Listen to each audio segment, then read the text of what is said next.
Hello and welcome to the Test Taking Quick Tips video. There are two types of test questions and each require different skills and preparation. One type of test question is the subjective or essay question. Subjective test questions can also include short answers and fill in the blank.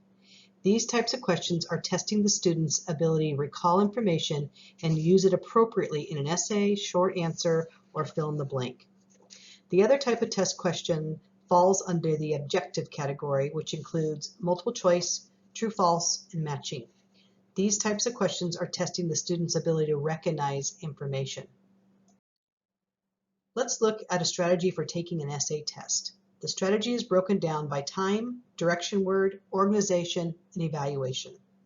In the time section, students should look over the whole exam and determine the point value of the essay questions or questions, whether the essay requires a one paragraph or multiple paragraph response, and if there are any non-essay test questions such as multiple choice or true false.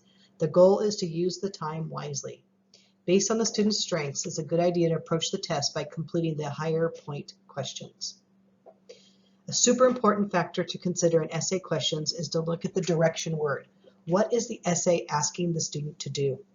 Some common direction words include compare, or tell how two things are similar or different, describe, which is create a visual for the reader, evaluate, which means judge the merits of a concept, summarize, which means state the major points of the concept, or trace, state a series of events in a logical order.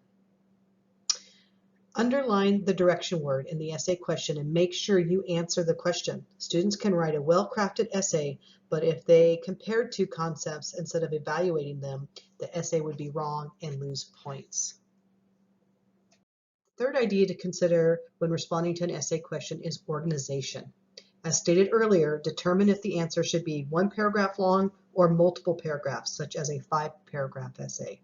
The student can determine this by looking at the instructions or asking the instructor. The reason this is important is time.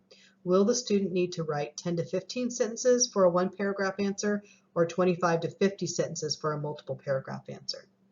Lastly, students should set aside some time at the end of the test to look at the content of the essay. Did they answer the question?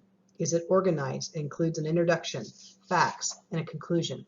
Are there any spelling, grammar, or punctuation errors? Now let's move on to objective tests. There are 4 steps for effective test taking. Read the directions carefully. In an on-ground course, you can ask the instructor for clarification. Survey or scan the test to see what is on the test.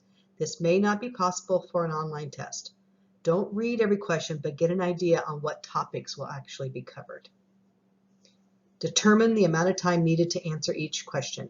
If it's a timed test and there is 60 minutes to answer 30 questions, then the student should take about 2 minutes on each question.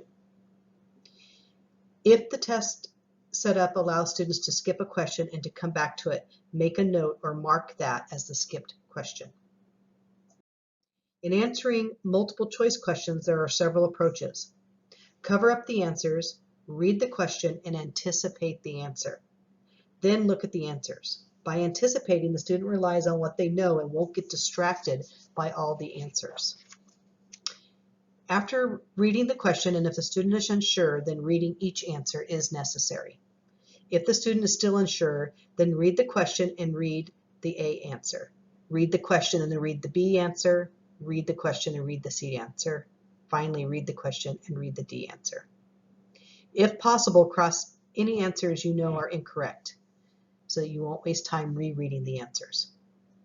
At the end of the exam, students should review their answers by reading the question and their chosen answer for all the questions. Remember, don't change an answer unless you absolutely know it is incorrect.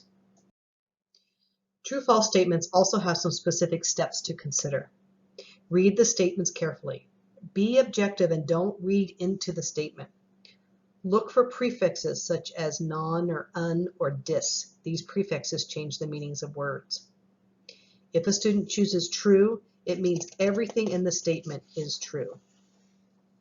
Qualifiers or qualified words such as generally, usually, often mean that the statement is true. Absolute words such as Always or never often means the statement is false. Lastly, matching questions are testing the student's ability to make associations between a word and a definition, between people and their activities, or between dates and events. Students should read all the concepts in the first column and then the second column. Then students should make matches with all that they are confident or sure of. If possible, cross out the already used answers so that you don't have to reread them. If there are still choices left, the student should read the concept from the first column and then to read one of the answers, reread the same concept and read an additional answer, and so on until the best match is made. Thank you for watching the Test Taking Quick Tips.